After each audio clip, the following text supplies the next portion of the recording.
Good afternoon, and thanks for joining us for today's webinar, 2024 State and Local Tax Update. I'm Lindsey Haney, Senior Manager and leader of McKonly Asbury's State and Local Tax Group. For those of you who don't know, McKonly Asbury is an accounting and business advisory services firm with offices in Camp Hill, Lancaster, Bloomsburg, and Philadelphia, Pennsylvania. We provide a range of services to organizations across a variety of industries, as you can see on the screen, and we encourage you to visit our website to learn more. If you've joined us on past webinars, welcome back. If you haven't, our monthly webinars feature various business topics to keep you updated on what's going on around us. Be sure to check out our website to catch past presentations as well as current information through our blog. Now, take note, CPE polling questions will pop up on your screen, and you will need to respond to them in order to get CPE. If you have any questions for us during today's presentation, please submit them through the built-in questions function in the webinar control panel, and we will do our best to answer them during or after the webinar. As I noted, if you are looking to obtain CPE credit for today's webinar, please keep in mind that there will be 4 polling questions throughout today's presentation, and you'll need to answer all 4 of those questions to get your certificate, and you'll get your certificate via email a few weeks after the webinar. Now, please make sure to answer that poll on your screen. I will give you a few seconds. If you want CPE, make sure you're answering the first one that's up now.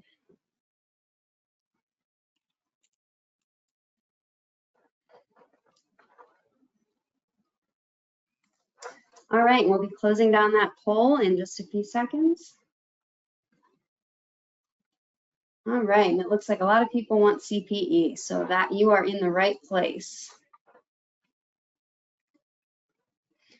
Great, so here's our agenda for today. We're going to start out with a little bit on determining state nexus, spend some time on the Pennsylvania budget and updates, since we do have a past Pennsylvania budget now, which is quite exciting. We're going to talk a little bit about pass-through entity taxes and what benefits those can provide, as well as trends in state taxation, recent updates, and if we have time, we'll end it with an overview on some general sales tax items. All right, so first into state nexus. I always like to touch on this a little bit because it's really our starting point for state and local tax is, do you have nexus? And let me define nexus for you first. Nexus is really just your minimum contact needed for a state to be able to impose some kind of tax or requirement on you. So if you're not entering a state, have nothing to do with this state, that state doesn't have the right to come to you and just tell you that you owe them tax. Makes sense, right? But nexus is imposed a lot easier than some people think. And states are really aggressive in imposing nexus as much as they can because they want to collect that tax revenue. The first thing noted there you can see is about types of nexus, because nexus, the rules on it can actually vary depending on what type of tax you're looking at. There's different rules for income tax nexus, excise or maybe franchise tax nexus, sales tax, and even whether you need to register in a state to do business. There's rules on what minimum contact requires you to register. The other thing to touch on is Wayfair. Now, we're 6 years out now, so I've been talking about this for quite some time, but for those of you that aren't familiar, there was a Supreme Court case where South Dakota had created a rule where if you had over $100,000 in transactions or 200 transactions, South Dakota required you to collect and remit their sales tax, even if that was your only contact in the state.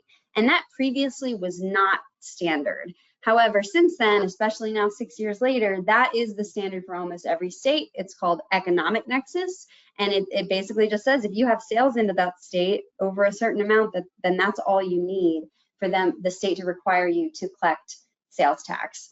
A few things to keep in mind with that are their state rules do vary when it comes to economic nexus. So you have to look at the rules specifically. I always tell my clients to start with that $100,000 rule, as that is what most states have started with. So if you look at your sales by state, somehow come up with a list of sales into every state for the year and see which ones are over $100,000. And from there, you can look at, okay, what specifically are that state's rules if you're over 100,000, because that may not mean necessarily that you have to collect and remit sales tax. So one good example of that is some states say $100,000 in gross sales, meaning all of your sales into the state, whereas other states say you only have to do it if it's $100,000 in taxable sales. So if you're selling both non-taxable and taxable items, that can become an important determination. The other thing I wanted to note about Wayfair that's kind of ongoing is, as I noted, that South Dakota law was $100,000 or 200 transactions. As you can imagine, if you're selling something with a low purchase price, it can be really easy to meet that 200 transaction threshold because that's just 200 separate items. If you're selling a $1 item, that might only be $200 in sales to the state. And so many of the states are recognizing this and removing that 200 transaction threshold. There are also some that have, you have to meet both. So meaning you have to have $100,000 and 200 transactions. So 1 or 2 large sales into the states wouldn't necessarily cause nexus either. But again, that's going to depend on the state, and you'll certainly want to reach out to your tax professional, but I recommend starting with that $100,000 threshold. The other thing I wanted to note on here as we talk about state nexus is the application of Public Law 86272. So Public Law 86272 is a federal law, and it says that a state is not allowed to impose income tax nexus. So they aren't allowed to charge you for income taxes if your only contact in that state is solicitation of sales and you're not physically doing anything else there. It's limited to only potentially a salesperson in the state can qualify, but it's really specific rules on that. But let's say the only thing you're doing is shipping items into the state via a common carrier. It would fall under Public Law 86272 typically. Again, you have to be really careful and again, work with your tax professional on that. But the other thing to note is that is only applicable for income tax. So if a state has franchise tax, it's not applicable to sales tax. It's only income tax that falls under Public Law 86272. And it's basically the federal government telling a state government that they cannot impose tax in that situation. The Multi-State Tax Commission has even come out with guidance on Public Law 86272, and it makes it very, very narrow. So I tell people to be pretty careful when they are applying this. It doesn't mean it doesn't apply, but you want to make sure that you really don't have any other contact with the state before you claim this. And then finally, I just wanted to touch on voluntary disclosure agreements. So this is a really good way if you realize, say from today's webinar, as I'm talking about Nexus, you realize maybe I should have been filing in a certain state because I have a lot of sales there. Most states do have a program that allows you to come forward voluntarily and report those past liabilities. And there's a lot of benefits to that. It generally limits the period to 3 or 4 years of what you have to report. So, you know, if you've been in the state for 20 years, they can technically come after you since you didn't file anything. But if you do a voluntary disclosure, they will limit that period. And they will also generally remove penalties on that. So it really can help a lot. And we've done a lot of voluntary disclosures here at McKonly Asbury for our clients. They generally go pretty smoothly, and I would highly recommend if you want to come forward. All right, so then I'm going to go right into our Pennsylvania updates. So one thing that is exciting for my webinar this year is that the Pennsylvania budget actually passed already. So I actually get to talk about things that are official and not, you know, uncertain at the time. So it was signed into law on July 11th and has actually a bunch of things that affect tax.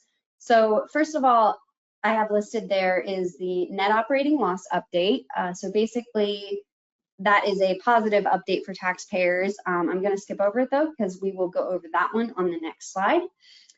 The Pennsylvania Child and Dependent Care Tax Credit has been expanded. It is for those eligible for the federal Child and Dependent Care Credit, and it's a maximum of $1,050 for one child or $2,100 for 2 or more children. So just another benefit for those with children and care expenses. And the budget also created an employer child care contribution tax credit. So now going forward, employers will be able to claim a credit for contributions made toward an employee's child care expenses up to $500 per employee. And this is effective for tax years beginning after this current year, after 12/31/24. So it is a nice benefit that hopefully a lot of employers will take advantage of to give their employees that child care benefit. For student loan interest, the budget created a Pennsylvania personal income tax deduction for the amount of student loan interest paid during a tax year by a Pennsylvania resident. Now, the deduction cannot exceed $2,500 per year and may not reduce taxable income below zero. So you do have to have a tax liability to take advantage of this. And it's effective for student loan payments made after December 31st, 2023. So if you're making student loan payments right now, this could be something you're able to take on the 2024 taxes. There is a new sales tax exemption for sales of services related to cleaning or maintaining storage traps used by food service or restaurant establishments to collect grease waste. And that is effective September 30th of this year. And there's a state level deduction for cannabis business expenses. So for those of you not familiar, at the federal level, these expenses can't be deducted. So tax must be paid on the full income amount. But now at the Pennsylvania level, they are allowing a deduction probably to encourage this business in the state. The budget also removed the exemption for data center equipment for crypto mining. That was removed effective 12/31/25, so not quite yet, but basically there was a benefit before for data center equipment to encourage crypto mining, and that is going away. Then finally, one notable thing I wanted to say is actually something that is not in the budget, and it is pass-through entity taxes. And I will talk about those a little bit more later as well, but this was a little surprising to me, as most other states do have pass-through entity taxes, and it's a pretty revenue neutral way of saving residents or saving people money. So I'm surprised this didn't pass, but we will talk about that a little bit more in a future section here. All right, so back to the net operating loss, because this is one that impacts a lot of corporate taxpayers, because previously, and I'm going to go back in time here a little bit to the Nextel case, because going way back, the rule on Pennsylvania net operating losses was that you could either offset 40% of your income, or you could offset a dollar amount of, there was a, I forget what the limit was exactly, but there was a dollar amount that you could offset, and you had to do the dollar amount, you couldn't go above that. So essentially what ended up happening was larger companies couldn't utilize the entire NOL, whereas smaller companies generally could utilize the entire thing. So with the Nextel case, that actually ended up going away, because Nextel basically said under the Pennsylvania Constitution that that wasn't allowable because you're treating two different taxpayers differently. And Pennsylvania agreed with that. However, everyone thought that they would get rid of the cap or the 40% limitation, and instead they got rid of the cap limitation. So that meant everybody was now limited to only offsetting 40% of income with NOL. And that's what the rule has been for the last several years. So now it is going to end up being double that. So that will end up matching with the federal. So it's going to gradually increase, but it's going to go from being allowed to offset 40% of income to being allowed to offset 80% of income by 2029. So the bill provides for a gradual increase. So you can see there it's 50%, 60, 70, 80 going up, and it'll be fully phased in after 1/1/2029. Now, this is only applicable to losses incurred in tax years beginning after 12/31/24, so after this year. So losses incurred prior to this year and after will remain subject to that 40% limitation. So if you're incurring an NOL right now and you're going to have one for 2024, the amount of that utilized is still going to be limited to 40%. So it might be a little bit complicated of a calculation, just because you're going to have some NOLs that are limited and some that are not. Probably something for your tax professional to figure out for you when they prepare your taxes. But just something to know, it's going to be better and better going forward because those NOLs will be less and less limited.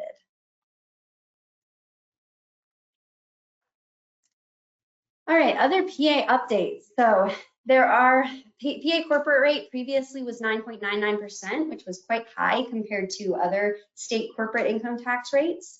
For 2023, it began to lower to 8.99%, and it will continue to lower by 0.5% each year until it reaches 4.99% in 2031 and thereafter.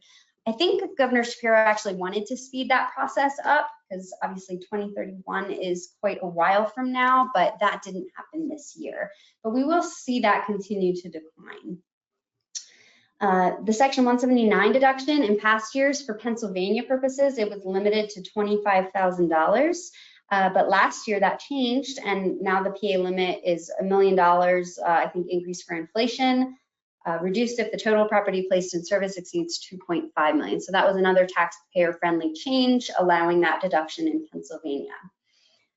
The online sales tax application for nonprofit organizations, that's just one that you used to have to fill out a form and email it or mail it in, and now that's all online. Just makes things a little bit easier because those do have to be renewed every 5 years. I've done quite a few of those for clients as well. And then finally, this is kind of a big one. It's a PA Supreme Court case. It went up to the PA Supreme Court, but this kind of got national attention as it relates to double taxation.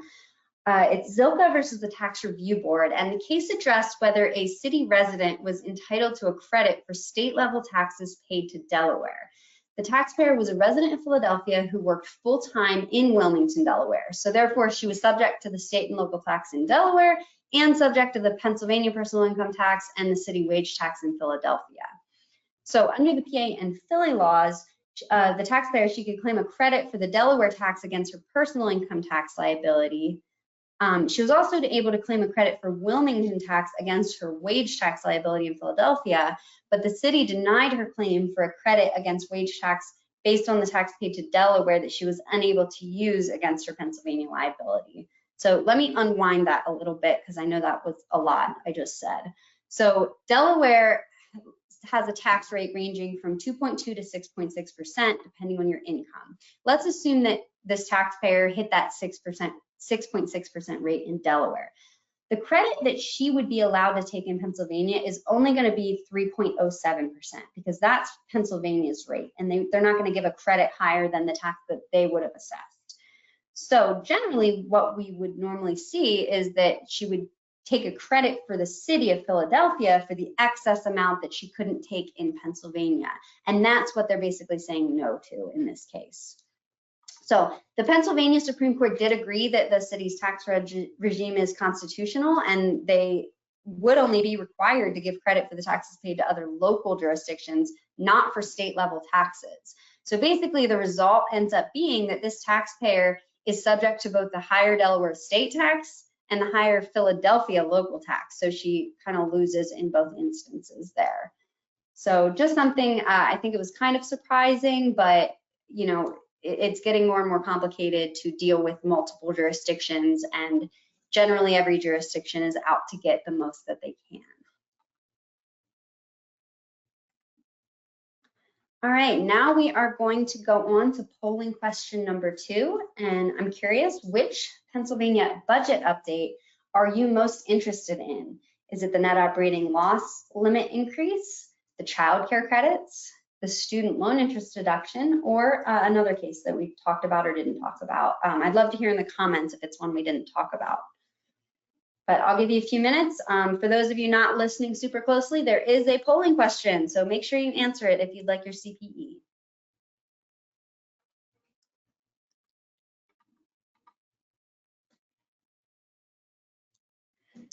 All right, I am going to go ahead and end that polling question. Make sure you got it in. All right. All right, so actually the results of that look pretty even. So it looks like we have people 30, 30, 30, all of those topics. So that's great to see. Lots of interesting things in the budget this year. All right, so with that, I'm going to move on to talking a little bit about pass-through entity taxes. All right, so I'm going to go back a little bit so I can explain the basics of these. They do get fairly complicated, but I will try to explain the best I can in layman's terms of what this means. So with the Tax Cuts and Jobs Act, it used to be that on Schedule A, individuals could deduct their amount of state and local taxes paid. With the Tax Cuts and Jobs Act, it actually limited that amount that you could deduct to $10,000, which for those in high tax states is not a very high limit of state income tax to pay. So it really limited the deduction for a lot of people.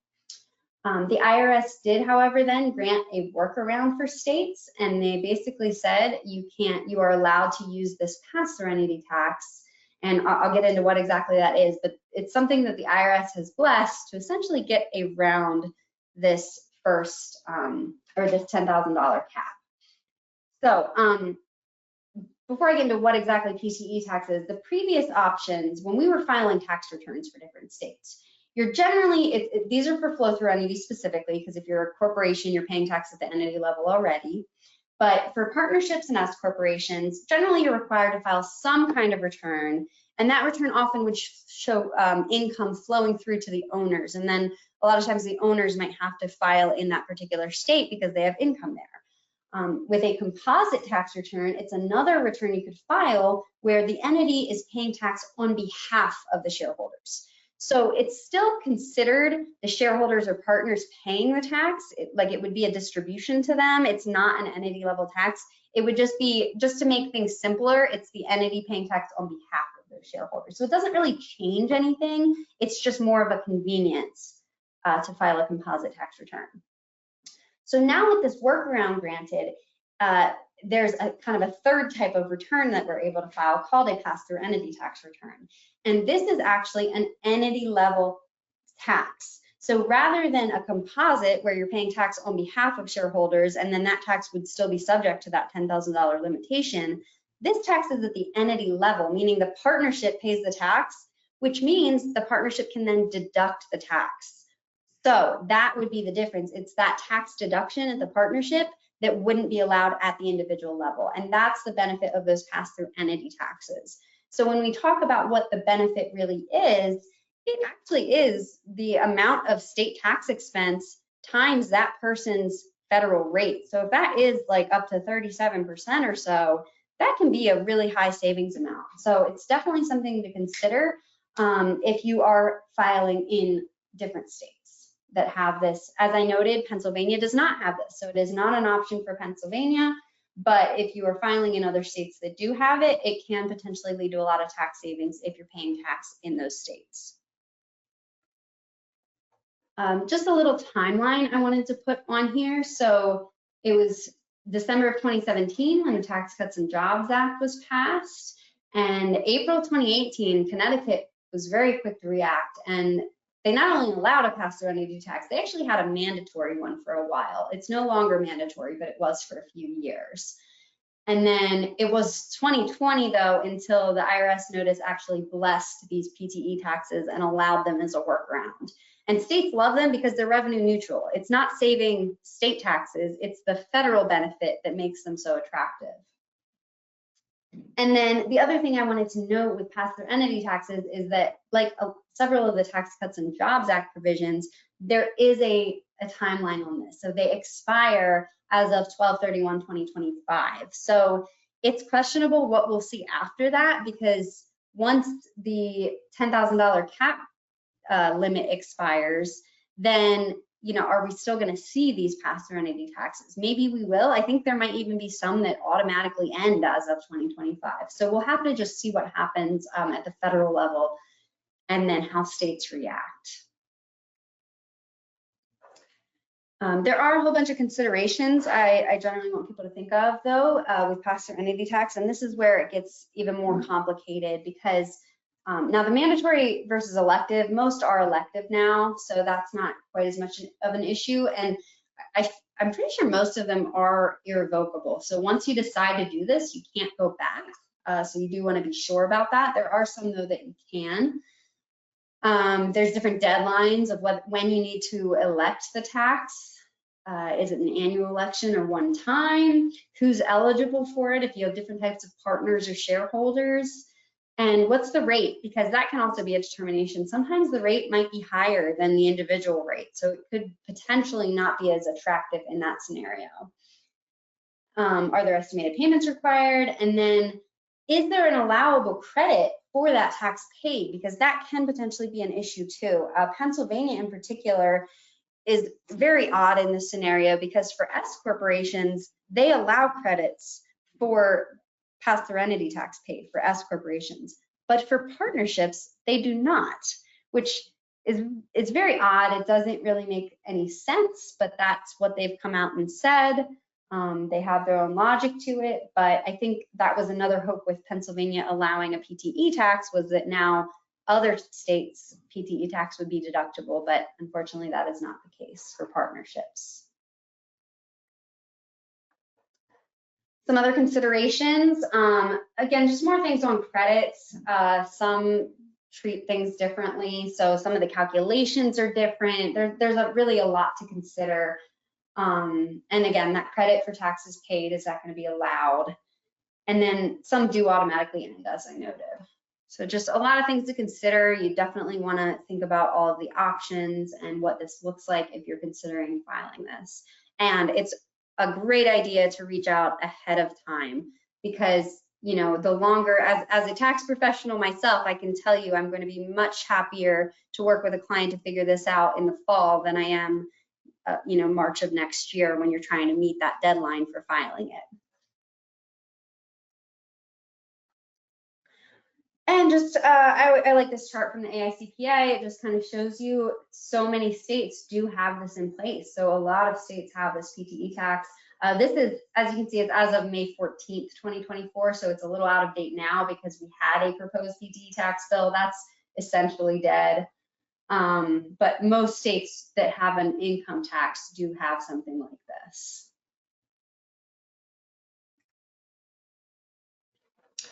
And that brings us to our third polling question. So are you taking advantage of any pass-through entity taxes? The options are no, I don't have businesses in any other states, so obviously no reason to in that case. No, this is the first time I'm hearing of them, in which case I'd encourage you to reach out. I'm happy to give more information. Yes, you are, or maybe you're not sure. Maybe your tax accountant handles all that. Hopefully they're keeping you informed though. So make sure to get your polling question in. I'll give you a couple of seconds here.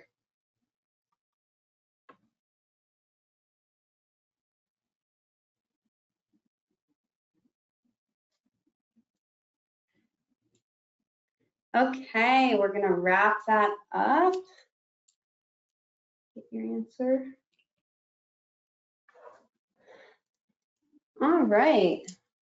All right, so good to see. Looks like the majority of people either don't have business in other states or are filing these PTE taxes. There are a handful of you that it is the first you're hearing about them. So as I noted, please reach out if you have any questions. We're happy to help with that. And we can at least give you some kind of an idea of what your savings could be if you decide to do this going forward. All right, now we're going to move on to the whole country and look at some trends in state taxation.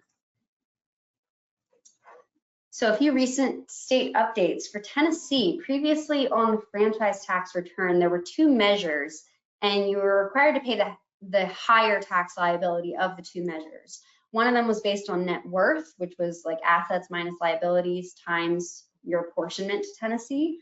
And then the other one was based on property owned or rented in Tennessee. So they took away that property measure, and you're only required to pay via the net worth measure now.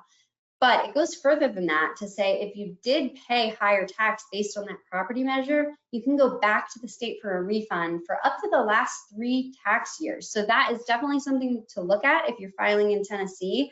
Did you pay based on that property measure? Because if you did, you can go back to the state and get that refund. I believe you just file an amended return if I'm not mistaken. So definitely worth doing depending on what you paid. In general, there have been a lot of state rate cuts. So we see both individual and corporate tax rates generally lowering in states. That's sort of a general rule, but something else to note is that it has been the opposite at the local level. So during the first 6 months of 2024, the number of cities that increased their sales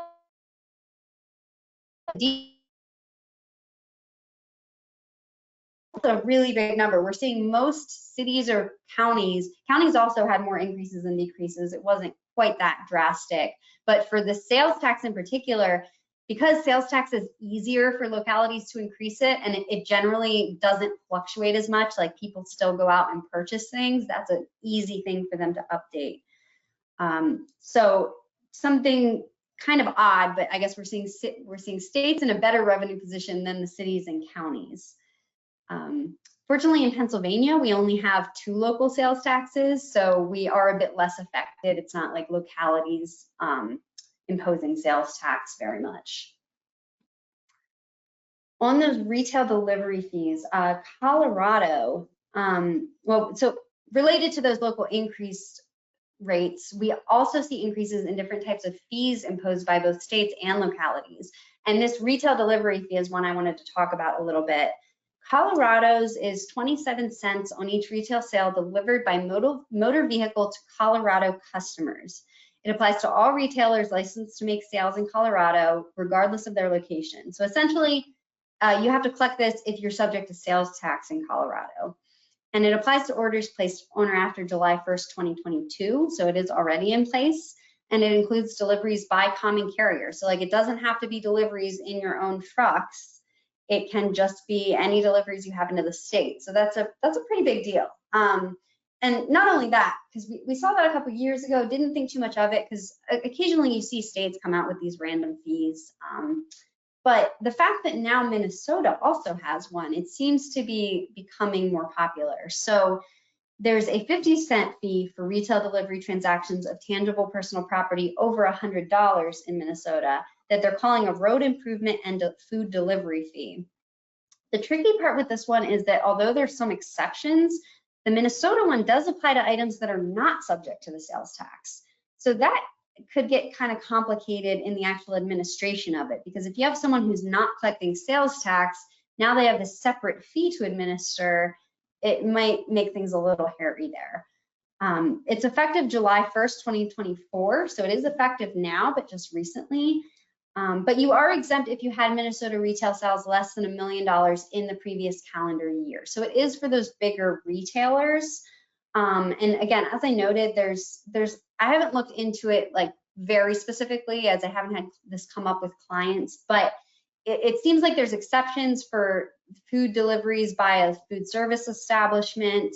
There's a couple of other exemptions from this, but really it's the trend that's something to note, because if a lot of other states start imposing these retail delivery fees, it's really going to just complicate the whole system when you've already got sales tax to keep track of. And I am getting several questions through the questions panel, so thank you for that. I'm going to see if there's time at the end to address those, but just to note, if I do not get to them, I will make sure to reach out individually to those individuals to get them some answers.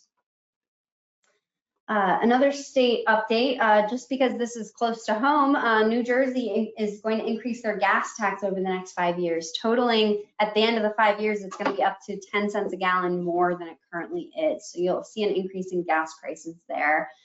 And then another one, on entities with pretty high gross revenues, Maryland imposed this digital advertising tax. So I think it was gross revenues over 100 million with the tax based on gross revenues from digital advertising services in the state of Maryland. So this is entities that are providing the digital advertising services.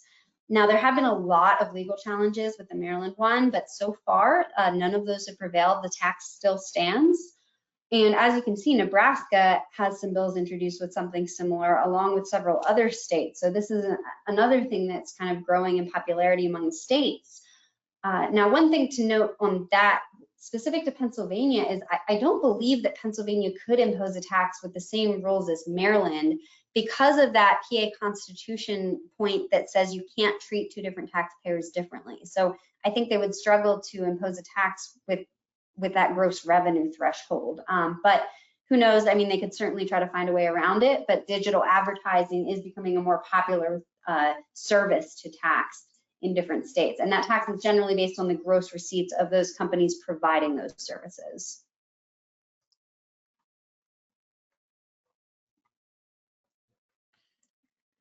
All right, and I have a few charts now coming up. I really always like these charts from the Tax Foundation. They just give a really nice visual for those of us that enjoy this type of thing of where Pennsylvania and where other states stand as far as it comes to state taxes. So you can see here the corporate income tax rate. Pennsylvania is not quite so high as some of those really high taxes like California, New Jersey, Minnesota. We are still pretty, one of the darker colors on here. However, as I noted before, that corporate income tax rate is going to continue to lower. So we'll be much more in line with some of those lighter colored states like Kentucky, Indiana. So that'll be kind of interesting to see over the next couple of years how we'll compare then once our rate's a little bit lower in the corporate income tax. Then this one is the individual income tax. So Pennsylvania is quite low for individual income tax. We only impose a tax of 3.07%. So that compared to especially like our neighbor New York is extremely low. Also probably the reason that Pennsylvania has not been quick to jump on the PTE taxes, because the benefit often comes from states with that higher tax. So not that it couldn't still be a benefit, but that's probably the reason that we haven't really jumped on that quite as quickly. And then we've got sales taxes. So as you can see, Pennsylvania, relatively low. And that's probably due to the fact as well that we don't have very many local sales taxes. So a lot of states, once you start adding up the state rate, the local rate, the county rate, it can really get high pretty quickly on sales taxes. So we are still one of the lower states there. All right, and now we are getting to our polling question number 4. So just curious, how well do you keep up with the latest state tax changes? Well, first of all, you're all pretty great because you're here today. But so, you know, if you're all totally in the loop, let me know. Maybe you know a bit, but you're here to learn more. Maybe you're just starting to catch up, or, you know, maybe you're new to the state and local tax world. Please get in your polling answers, and I'll give you a few seconds. Make sure you answer that question if you want that CPE.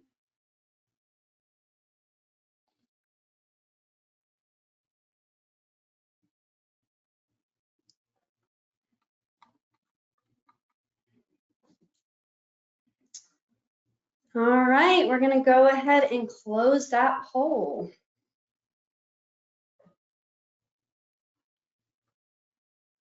And it looks like the majority is, you know a bit, but you're here to learn more. So that's great, love to see it.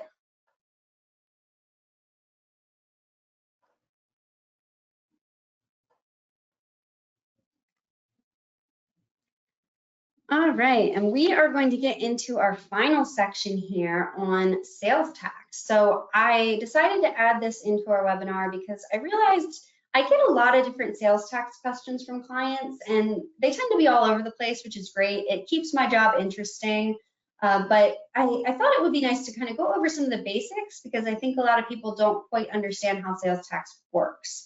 So one thing with sales tax is I like to think of the who, what, why, when, where to define it. So one of the things is the why, and that is the nexus. And we talked about that. Why are you required to collect sales tax? And that's where Wayfair comes in, because you have over $100,000 in sales, because you're doing business in the state, because you meet that state's minimum nexus standard. So that's the why of sales tax. The other why is probably just because the states need revenue, right? I mean, fair enough. Sales versus use tax, that would be the when. So for those of you not familiar, sales tax is when you buy something at that point of transaction, the vendor is collecting the tax from you. So that's sales tax. They charge you sales tax on your purchase. Use tax is what happens when sales tax doesn't happen. So if that vendor does not charge you sales tax when sales tax probably should have been due, but maybe they don't have nexus, so they aren't required to collect it, in that situation, you are required to remit use tax to the state. So we generally think of this in terms of businesses, because businesses need to make sure they're keeping track of this, because the state can come in and audit them on their sales and use tax. And if they're not remitting use tax when sales tax wasn't collected, they will still then need to pay it with interest. So It is also applicable at the individual level. It's something where if you purchase something for use, like let's say you purchase something in Delaware for use in Pennsylvania, you are supposed to remit that Pennsylvania use tax. Now, do most people do it? No, we don't often see people remitting their use tax liabilities, but you know, actually going to Delaware to purchase things does not mean that it's not subject to tax. Sorry, bad news for everyone, I know. I'll be the bad guy on that, but for the business, it can be a lot more important because if they get audited, it's going to be an audit for sales and use tax. State differences, that's just something I wanted to mention because it's really easy to assume when you live and work in Pennsylvania that all the rules are the same in other states too, but that unfortunately is not the case. There are a lot of different rules, there are different rates, there's different things that are taxable and exempt. Every state can be pretty different when it comes to things. Something that's taxable in one state might not be taxable in another.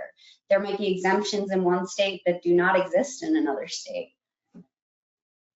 And then the sourcing of a sale. So that is the where in the who, what, where, when, why here. So where is that sale taxable? Generally, if I'm shipping something from Pennsylvania into another state, it's going to be taxable in the state where I'm shipping it. Normally, you go by kind of where that thing is going to be used. So if I'm shipping something into Maryland, that thing's being used in Maryland. It's going to Maryland. So that would be Maryland tax. It's not going to be Pennsylvania tax.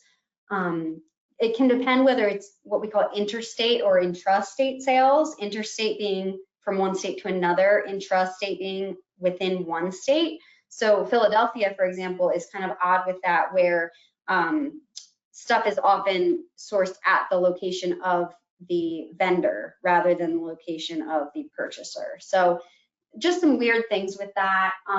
Something to consider when you're looking at multiple states is where is the tax actually due. My last point there, drop shipping, also sort of relates to that. Drop shipping is when I might contract with a vendor in Maryland to deliver something directly to my customer located in, let's say, Minnesota. They're drop shipping it into Minnesota. There's no reason for it to be shipped to me in Pennsylvania and then sent to Minnesota. So that's where like they would need, I've gotten a lot of questions from clients on that where they need to know, okay, where am I supposed to collect sales tax here, or do I need to collect it at all? Whether they're the vendor or the person doing the drop shipping.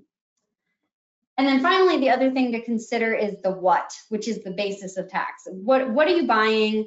What parts of it are taxable? Is shipping and handling included in that tax base? For Pennsylvania, it generally depends on the taxability of the item being sold.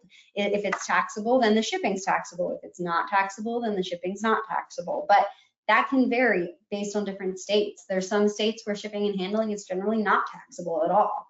So again, other things to consider when you're looking at operating in multiple states, it can get complicated very quickly. So things to keep in mind with sales tax.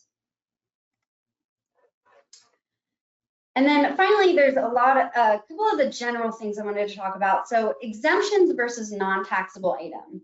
A non-taxable item is something that was never subject to the sales tax. So like that is something where a lot of services are just not taxable. They never were taxable. Whereas an exemption is something that could be taxable, but maybe it's not taxable in the specific situation because of who you're selling it to, or because of what it is, or because the state has said this in particular, normally property is taxable, but because of this specific item, it's not. So there's sort of a differentiation there. We kind of think of them as the same thing. Either way, you're not collecting tax. One thing to know there is the use of exemption certificates. So an exemption certificate is a form that generally the purchaser of the item is filling out, and it says, I'm buying this from you, but you shouldn't charge me tax because XYZ. So they fill that out, they give it to the vendor, and the vendor will review that exemption certificate. And if it is filled out properly and includes all of the required elements, then they can accept it, and they are not required to charge their customer tax. So the biggest thing with that is that they have to be accepted in good faith. So the vendor has to believe that this is a valid exemption certificate, that the person buying it isn't just making this up to get out of the tax. And then the other thing is to be careful of is, states are different in terms of exemption certificates. So Pennsylvania has their own, But a lot of states will allow you to use a multi-state certificate, which there's different versions of that. Sometimes a resale certificate, because somebody's buying it to resell it, that can be different than the general exemption certificate. Every state can be a little bit different. I believe Florida, I don't know if they still are like this, but I know at one point they technically required an updated certificate every year. And so you wanted to make sure you didn't have an old certificate. So, and we do generally recommend that you get updated ones of those every couple of years at least, because if you have a blanket certificate, meaning it's covering all purchases to that vendor, then you'll want to make sure it's not too out of date, because information could have changed, you know, the ownership could have changed of the entity, maybe the legal entity changed. So you want to make sure that you are keeping those exemption certificates on file, because they will be crucial in the event of an audit. Services, generally we see services are less likely to be taxable. Normally the tax is often imposed on tangible personal property, not services. However, there are plenty of taxable services. So again, you have to look at the specific rules. Specifically, computer services, software, digital products, like these are all things that states tax a lot, but each state's different. Again, you have to look at that specific state rules. Contractors are kind of an interesting subset when it comes to sales tax, because generally in a lot of states, and again, I can really only speak in general terms because there's always that state that doesn't follow the norm, but most states, contractors are actually treated as the end user. So when they purchase materials, if they're doing work on real property, meaning like buildings, when they purchase the materials, they pay tax on those materials, but then they're not required to charge tax to the customer on that construction contract. So that's kind of odd, because like when you have other entities, like normally purchases from a business are exempt because they're going to be reselling things, although it depends, because if they're using those items, they could be taxable. Contractors, I just wanted to point out, because it also can make a difference whether they're working on real property or tangible property. So we get into a lot of nuances when it comes to contractors. And then manufacturing is another one where normally if you're buying something to use it in the business rather than resell it, it is taxable to the business. But with manufacturing, they can give an exemption certificate where if they're incorporating an item into a product, or some equipment in manufacturing as well, can be purchase exempt.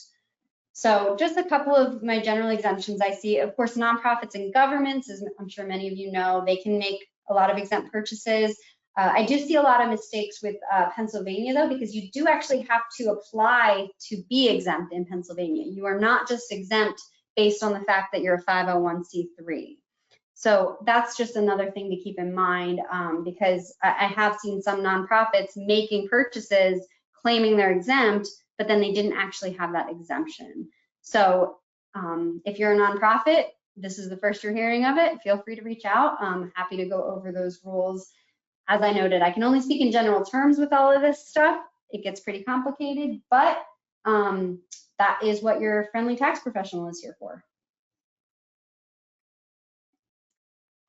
All right, so my contact information is there on the screen, and I am just 2 minutes out, so I'm going to get back to those people that had a couple of questions in the chat, and I will follow up with you on that.